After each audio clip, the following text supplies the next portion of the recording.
En diciembre, la Comisión Pro Movilidad Urbana entregará a la presidenta Michelle Bachelet un documento con una serie de medidas para descongestionar las calles de nuestro país, no solo de Santiago, sino de otras ciudades también que sufren con los tacos. Entre ellas destaca aplicar una restricción vehicular especial y tarifas a ciertos sectores de la capital. Queremos ahondar más en este tema. Para eso nos acompaña el presidente de esta comisión, Germán Correa. ¿Qué tal, señor Correa? ¿Cómo le va? Buenos días. Gracias por acompañarnos. Gracias por invitarme. ¿Cuál es el alcance de las recomendaciones que se va a hacer? Se lo pregunto principalmente en torno a lo siguiente. Uno, bueno, vive en Santiago en particular, uno va de repente de turista a otras ciudades y como turista no alcanza demasiado a tomar el pulso, pero sí la sensación con que uno se queda es que las grandes ciudades en el mundo están congestionadas y que hay poco que hacer al respecto, que es como una realidad respecto de la cual más bien hay que resignarse. ¿Se puede hacer algo efectivamente? Bueno, la resignación siempre es un camino, pero no es el más conveniente, naturalmente. Y no el de ustedes tampoco, parece. Y tampoco. Entonces, no, lo que han hecho todas las ciudades que han ido sufriendo este problema, la verdad, es tomar medidas para mitigar este fenómeno. Esto no tiene solución, porque a la medida que va creciendo el parque vehicular, como crecen las ciudades demográficamente, en actividades, más movimiento y todo eso, esto no tiene solución, pero sí tiene mitigación.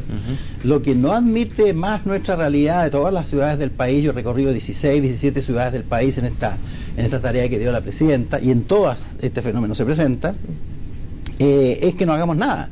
Lo peor es no hacer absolutamente nada y que todo fluya con la bastante irracionalidad con que todos nos movemos en la ciudad, que nos vamos afectando y arruinando la vida, la calidad de vida, la productividad y todo eso. Así que lo que hay que hacer es, de una vez por todas, empezar a actuar sobre el fenómeno, lo menos para mitigarlo, controlarlo y hacer las cosas un poquito más manejables. Claro, un problema sería no hacer nada, pero puede haber otro problema, el llegar demasiado tarde con las soluciones. ¿Llega en un buen momento este informe y estas medidas para abordar el tema a tiempo y no empezar a hacer los cambios e implementar infraestructura que puede costar años cuando ya estemos colapsados? Depende de la situación de cada ciudad. Aquí tenemos ciudades en distintos momentos, digamos, de desarrollo del problema. Desde luego las grandes ciudades están llegando ya a niveles bastante críticos, donde uno tiene viajes que pueden variar normalmente entre 30 minutos hasta 1 hora y media, casi 2 horas, significa que ya tenemos un problema grave. Santiago, Concepción en algunas horas, Valparaíso, Viña en algunas horas. Es decir, ya tenemos por lo menos 3, 4 grandes ciudades, metrópolis en realidad, que están teniendo este problema a nivel realmente crítico. Ahora, si uno va a otras ciudades incluso más pequeñas, yo estaba en Vallenar, yo estaba en Ovalle, mi ciudad natal, y también tienen problemas en la hora punta, y bastante serios. ¿Por qué? Porque esas ciudades construidas bastante más tradicionalmente, con calles más estrechas, naturalmente ahí el problema se agrava antes, digamos, ¿no? Sí. Y porque obviamente nunca va a lograr ponerse a tono, digamos, la ampliación de esa infraestructura vial con el crecimiento del parque vehicular. Así es que obviamente hay que ir ampliando las infraestructuras, pero no al infinito. Señor Correa, en aquellas ciudades que cuentan con metro subterráneo como nosotros, ¿cómo se relacionan las soluciones que ustedes proponen con el funcionamiento del metro tren, especialmente considerando lo que ha pasado en el último tiempo, ¿no? Mire, a mí me llama la atención a veces la mirada tan restringida que tienen medios de comunicación. Ayer vi en un importante medio de comunicación que como que todas las medidas principales de restricción vehicular y tarificación. Es ridículo, ni siquiera son las medidas más importantes, ¿no? La verdad es que aquí todas las ciudades muestran que hay como 4 o 3 al menos medidas fundamentales para enfrentar el problema. Uno es un profundo, sustancial mejoramiento del transporte público. El modo de moverse privadamente en el auto cada uno no tiene cómo andar. Es ineficiente. Y además el Estado no puede mucho... No, 40, 50 autos ocupan el lugar que ocupa un bus. Entonces... Ahora el Transantiago tampoco es muy eficiente, que digamos, ¿no? Bueno, yo diría que a esta altura es bastante discutible. Había 2 seminarios internacionales en Santiago del Chile, de cual Pozo Cabeza sabido, en que se ha valorado como el sistema más avanzado de América Latina. Ahora, tiene deficiencias sin duda alguna, y que son las que hay que seguir corrigiendo. Pero si nosotros viéramos el panorama en América Latina, esto es muchísimo mejor a lo que hay que en otras situaciones desastrosas que yo las he visto. Pero probablemente lo que quisiéramos es ver, no América Latina, lo que quisiéramos es aspirar a obvio, países, uno va aspirando con respecto a consigo mismo, tiene que ir mejorando. Pero digo, hay que mejorar radicalmente. Hay muchas formas de mejorar el transporte público en ciudades, no necesariamente un sistema integrado como el Transantiago. Hay múltiples formas de irlo mejorando. Transporte público, mejoramiento, extensión, etcétera, privilegio del transporte público, por sobre el transporte privado es fundamental. Segundo, desincentivar y racionalizar el uso del automóvil. Esos son dos pilares fundamentales, claves en todas las ciudades del mundo. Tercero, incentivar modos no motorizados de transporte que sean menos invasivos de la ciudad, como es la bicicleta, como es la caminata. Hay que tomar en cuenta que mal el 20% de los viajes implican caminatas, ¿no? Y si uno involucra la parte del viaje que uno de todas maneras tiene que hacer a pie, aunque vaya en vehículo, eso aumenta. Sin embargo, la ciudad no tiene facilidades para la caminabilidad. Es una gran especialidad hoy día en el mundo, la caminabilidad, ¿no es cierto? Cómo está interrumpida por el mobiliario urbano, por aceras que se adaptan más bien a los automóviles para que entren a sus estacionamientos que los peatones. Hay una serie de aspectos que ya las ciudades del mundo han aprendido y que nosotros no hemos recogido hasta ahora para nada. Se trata entonces de empezar a actuar a través de baterías de medidas. Estos son complejos de medidas que uno tiene que identificar a partir de la realidad específica de cada ciudad. Aquí no valen recetas generales. Señor Correa, y los últimos incidentes que hemos visto en el metro en las últimas semanas, o en este año, sí que extendemos un poco la mirada, ¿influyen o han influido en algo en el análisis que han hecho ustedes? Mire, influyen desde el siguiente punto de vista, que yo creo que todas estas caras negativas tienen una cara positiva.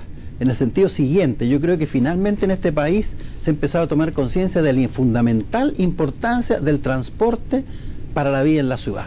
Eso antes no sucedía. Yo diría que es un fenómeno que comenzó incluso con el Transantiago. Creo, ¿no? Porque incluso el Transantiago ha ido cambiando el patrón de decisiones de dónde vivir. La gente hoy día toma en consideración el cómo moverse en la ciudad cuando compra un departamento o una casa, ¿no? Piensa cuál es el modo de locomoción colectiva más próximo. Ahora, lo que ha sucedido con el metro, quizás le preguntaba si que podía incidir en el análisis pensando en que puede estar colapsado. ¿Cuál es el diagnóstico que tienen ustedes respecto al metro? ¿Lo consideran como un eje central, digamos, en la ciudad donde tenemos que solamente Santiago, Valparaíso y Concepción?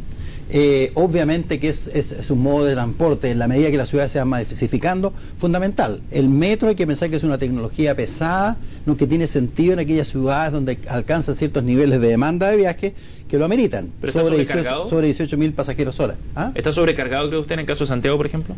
Obviamente en las horas puntas, todo modo de transporte en Santiago, en México, en Tokio, en todas partes del mundo, en Nueva York, yo he estado en varias de esas partes, a la hora punta esos modos están absolutamente colapsados. En México incluso tienen los empujadores, ¿no? Estos caballeros que a uno lo empujan para que logre meterse al metro. Es decir, no solamente con esfuerzo propio para ir abriéndose paso, que es bastante difícil, yo soy bastante usuario de metro, sino que además te ayudan a meterte empujándote. Entonces, inclusive en metro, en México han ido separando los vagones por sexo, por género. ¿No? ¿Pero eso no es una señal de debilidad en definitiva del sistema? Tener sobrecargado un solo punto del... Es que hay dos fenómenos para decir si es una señal de debilidad, ¿no? Ver cuál es la repartición modal entre metro y los buses. Aquí, como el Transantiago partió tan dramáticamente, uno todavía puede observar que la gente, teniendo la alternativa de irse en un trayecto en bus, se va en metro. ¿Pero se va en metro por el trauma del pasado o porque sigue siendo mejor el metro? Por las dos, yo diría que por las dos razones. Una, por el trauma del pasado. Dos, porque la verdad el metro, claro, es más seguro, es más predecible. Cuando uno va a la pega y va con la hora justa, ¿no es cierto? El metro es mucho más predecible. Las micros no, porque en la medida que todavía la red de vías exclusivas para los buses es minoritaria, y no la sigamos extendiendo, obviamente la predictibilidad del viaje se complica por la congestión, precisamente, ¿no? Hablando del segundo punto que era importante, según usted manifestaba, el desincentivo del uso del auto. ¿Cómo se va a desincentivar o cómo se puede desincentivar el uso del auto? Estoy pensando en quizás mayores impuestos para el ingreso de auto, eventualmente una restricción vehicular a la antigua, pero para todos, no solamente para los... Mire, la restricción vehicular es uno de los métodos más, digamos, básicos. No, cuando yo impuse la restricción vehicular como ministro en el año 91, incluso lo dije, y usted revisa los medios, yo usé una frase inclusive, dije, esta es una inyección directa a la vena de los santiaguinos para hacerse los lesos con las soluciones de fondo. Eso es la restricción vehicular. Así la definí, así la mantengo. Es decir, es una cosa súper elemental, ¿no? Obvio, cuando uno ya está brazos de ahogado, ya tira la restricción vehicular. En esa época estábamos ahogados por el smog, si ustedes recuerdan. Ya ha bajado y todo eso, se ha ido controlando. Pero precisamente la restricción vehicular es muy básica. Hay una serie de medidas con respecto, primero, una política sobre estacionamiento, que tiene al menos 3 o 4 formas distintas de manejarse. Segundo, hay medidas con respecto al uso colectivo, mucho más colectivo del automóvil. Tercero, desde luego, no optar por otros modos un poquito más colectivos. Hoy día, no, el 1,2, la tasa de ocupación de vehículos en Santiago por lo menos es 1,2 pasajeros por auto.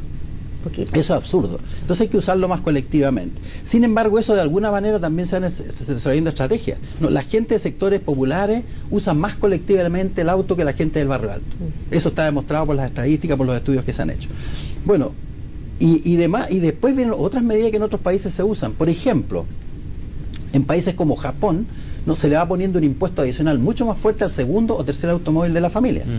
Es decir, no se le resta a las personas el derecho a tener un automóvil, obviamente, porque el automóvil se usa no solamente para desplazarse en la ciudad, pero también hay medidas de ese tipo. Incluso en Japón se le exige probadamente que uno tenga donde estacionar el auto, porque si uno tiene un auto, ya tiene el espacio para estacionarlo en su casa, pero el segundo, ¿dónde se estaciona? En la vía pública. Y por cada auto estacionado en la vía pública, en las vías de mayor uso, en la hora punta de la mañana, usted está afectando a lo menos entre 150 y 200 vehículos que pasan por ahí. Con el 1,2 de tasa de ocupación, usted está afectando cientos de personas en una hora por el privilegio de tener el segundo vehículo o el tercero estacionado en la calle. ¿Se descarta entonces la restricción vehicular a la antigua? No se descarta, ¿no? Cuando uno tiene una situación ya que está ahogado, ¿no? Pero obviamente no es ni siquiera la principal, ni siquiera la principal. La tarificación es un instrumento, pero en el marco de otras medidas, por ejemplo, cuando hay áreas definitivamente de saturación. En estos diálogos ciudadanos que hicimos en todo Chile, en que yo estuve, donde consultamos más de 2.500 personas que a su vez representaban otras, eran dirigentes sociales, gremiales y todo eso, así que a través de ellos consultamos a muchísima gente. La gente proponía medidas, la misma gente, montones de medidas. Una, por ejemplo, decía, mire, como se cometió la irracionalidad de dejar instalar 3 colegios en la misma cuadra, no solamente en la misma calle, en la misma cuadra, y en la mañana eso es un caos, ¿por qué, decía la gente, no establecen un área de restricción de entrada a 2 cuadras a la redonda? Y que los papás caminen con el niño de la mano hasta el colegio, porque tienen que dejarlo en la puerta del colegio.